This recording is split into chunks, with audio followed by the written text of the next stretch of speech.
Hindi ako bata lang. Tao ako. At may karapatang maging masaya. Ako si Ana. 28 taong gulang. May asawa. May anak. At ngayon, masasabi kong masaya ako. Pero hindi ganito ang simula ko. Noong ako'y 10 taong gulang, bata pa lang ako nang ninakaw sa akin ang isang bagay na hindi ko pa nga lubos na nauunawaan. Isang tao na dapat sana ay nagtuturo sa akin ng mabuti, kamag-anak, malapit sa pamilya.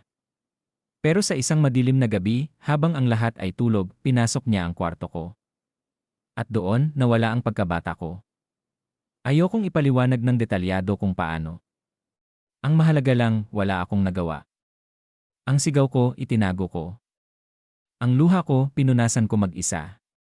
Kasi sino ba ako noon? Bata lang. Walang boses. Walang lakas. Nagsimula akong manahimik. Hindi ako makatingin sa mga tao. Tuwing may lalaking lumalapit, para akong nilalamon ng lupa. Hindi ako makapagkwento kahit kanino, ni kay mama, na alam kong mahal ako, pero baka hindi ako paniwalaan.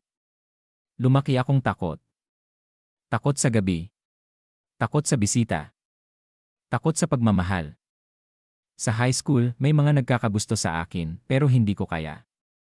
Kapag lalapit sila, parang bumabalik lahat. Minsan nga may lumapit lang at nagsabing, ang ganda mo, napaiyak na ako sa hallway. Sa college, nagsimula akong magsulat. Doon ko nailabas ang sakit. Minsan, sinusulat ko ang sarili kong burol. Minsan, sinusulat ko ang mga bagay na hindi ko masabi kahit sa sarili ko. Hanggang sa dumating si Ellie. Hindi siya perfect. Tahimik lang. Palabasa. Hindi maporma. Pero siya lang ang lalaking hindi ako tinanong kung may trauma ka ba. Hindi niya ako pinilit. Hindi niya ako kinulit. Nagkaibigan kami sa pagsusulat. Kapag nagsusulat ako ng madilim, tatahimik lang siya, hindi niya ako inaayos, pero tinatanggap niya ako. Isang gabi, nagkwento ako. Buong buo. Walang putol. Umiyak ako sa harap niya. At pagkatapos kong sabihin ang lahat, akala ko alis siya. Pero ang ginawa niya, inabot ang kamay ko. At sinabing, salamat kasi hindi mo hinayaang sirain ng isang halimaw ang buong pagkatao mo. Hindi ako lalaking susubok umayo sa'yo, gusto lang kitang samahan. Niyakap niya ako hindi bilang babae, kundi bilang taong handang makinig. Doon ko naramdaman ang unang ligtas na yakap. Ang yakap na hindi nananakit. Ang yakap na hindi may kapalit. Ilang taon kaming magkaibigan. Hanggang unti-unting natutunan kong muli ang salitang tiwala. At ang pagmamahal? Dahan-dahang lumapit, hindi na ako tumakbo. Ngayon, mag-asawa na kami. May isa kaming anak.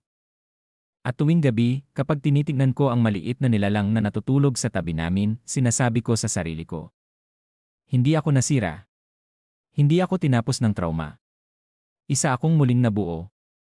Ang taong sumira sa akin. Hindi ko na nakita. Hindi ko na hinanap. Dahil hindi ko kailangan ng hustisya para mapanumbalik ang halaga ko. Ang pagmamahal na meron ako ngayon, sapat na para ipakitang hindi lahat ng alaala ay paminsan ay masama. May bagong alaala akong binubuo ngayon at ako ang may hawak ng panulat. Minsan, may mga batang ninanakawan ng boses. Pero darating ang araw na lalaki silang buo at mas malakas pa kaysa sa kahit anong nanakit sa kanila.